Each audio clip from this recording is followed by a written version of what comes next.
it's just something that we might see more often. Who was all affected by this situation? Well, it's easier to make a list of companies and people that weren't affected by the situation than people that were affected. That is how every single industry that you could think of. You're talking about a cybersecurity giant, just a huge firm that deals in this industry, and they had a major hiccup take.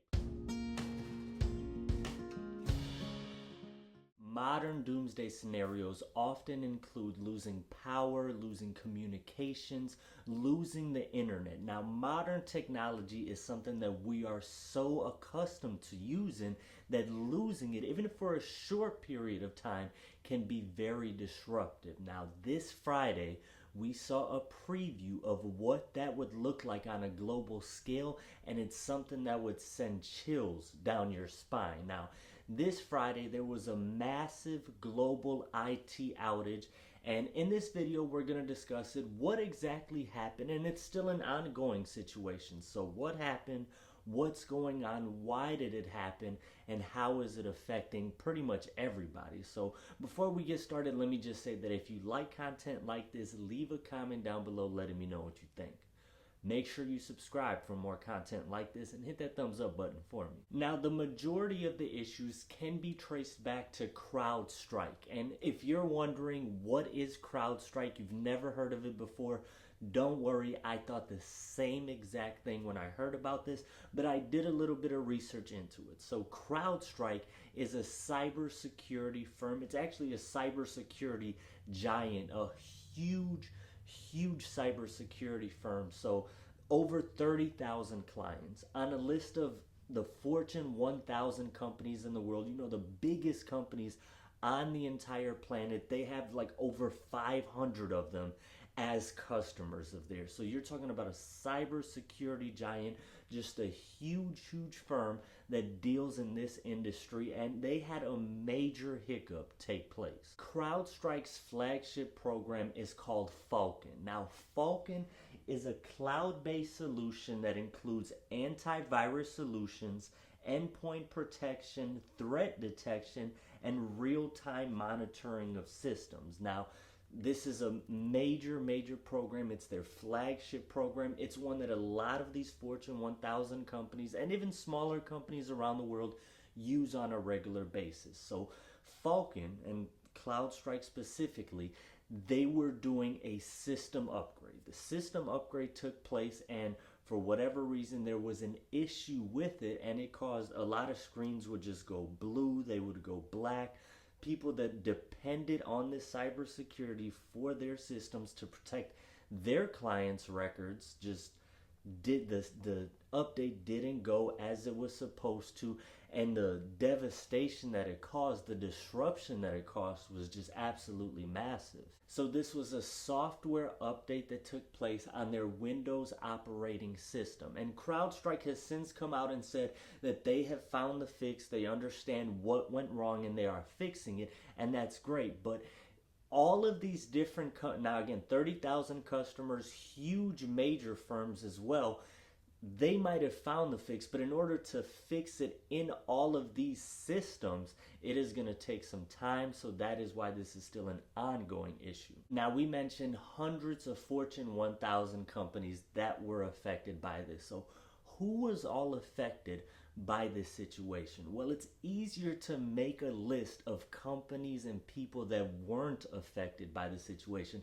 than people that were affected. That is how every single industry that you could think of, airlines were affected.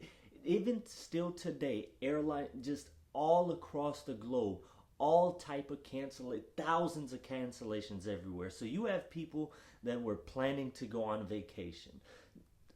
The flight is canceled. You have people that were planning to come home from places back to their loved ones.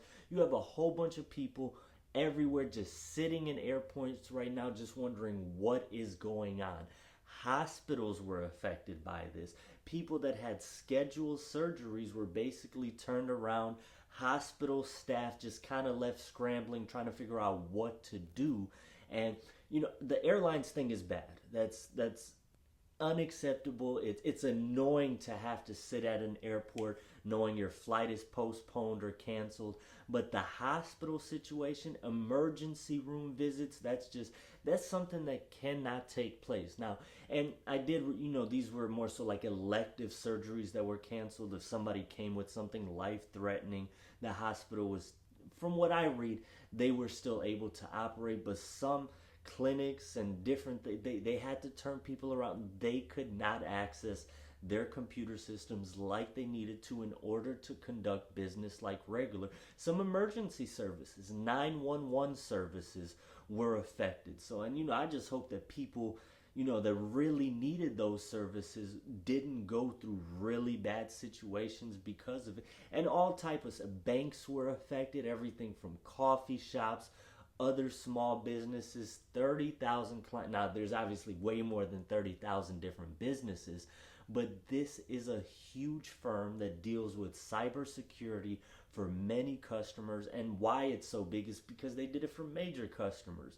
Delta, American Airlines, a lot of the big banks, a lot of major hospital systems that operate clinics as well. So Starbucks was affected. A lot of big time companies that a lot of us interact with on a regular basis had hiccups because of this. And not all of these companies were affected equally either. Some companies, they might have had a hiccup Friday morning and they got back up and running pretty quick. I read a lot of the banks kind of had that. Friday morning when they came in, things were wrong. By the afternoon, they figured it out. Not every airport is affected equally. So some airports are, thousands of canceled flights. If you were to walk into the airport now, you just see all these people just kind of sitting around, while other airports got up and running pretty quickly and started moving things around. Now the issue is, what if you went from one airport that was up and running to the next one that wasn't? I don't really know how that works, but some airports, some cities,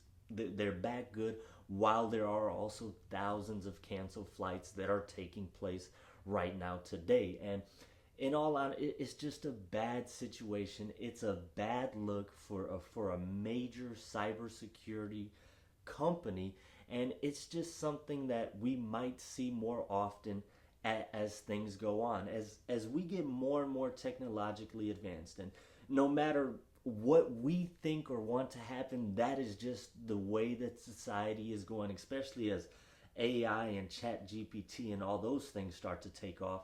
But a lot of these systems are becoming so interdependent. So like Microsoft, Amazon, Google, they operate their own Apple, they have their own security systems, but a lot of things are interdependent on another system. So if that system has an issue, it might lead to an issue here. And that's just kind of where the world is going. So in this situation, we see when a massive disruption does take place or a massive issue happens, how it could just spiral out of control and affect so many things. Now the CEO of CrowdStrike did come out and say that this wasn't a hack or a cyber attack that took place, something like that. This was human error. This was error on people's parts that unfortunately caused a lot of disruptions, a lot of issues to happen.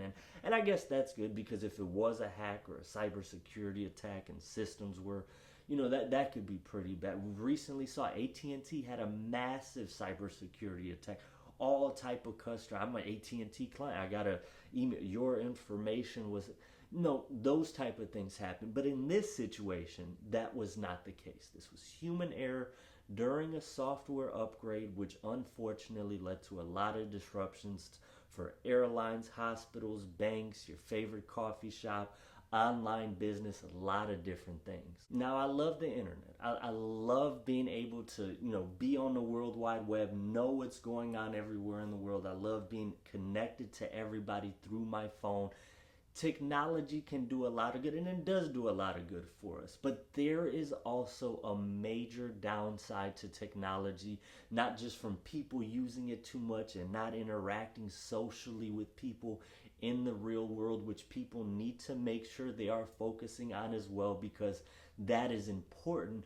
But there is a downside as we do our banking and our medical and everything that we do online. When those things go down, it can cause major issues. If you like content like this, leave a comment down below letting me know what you think. Make sure you subscribe for more content like this and hit that thumbs up button for me.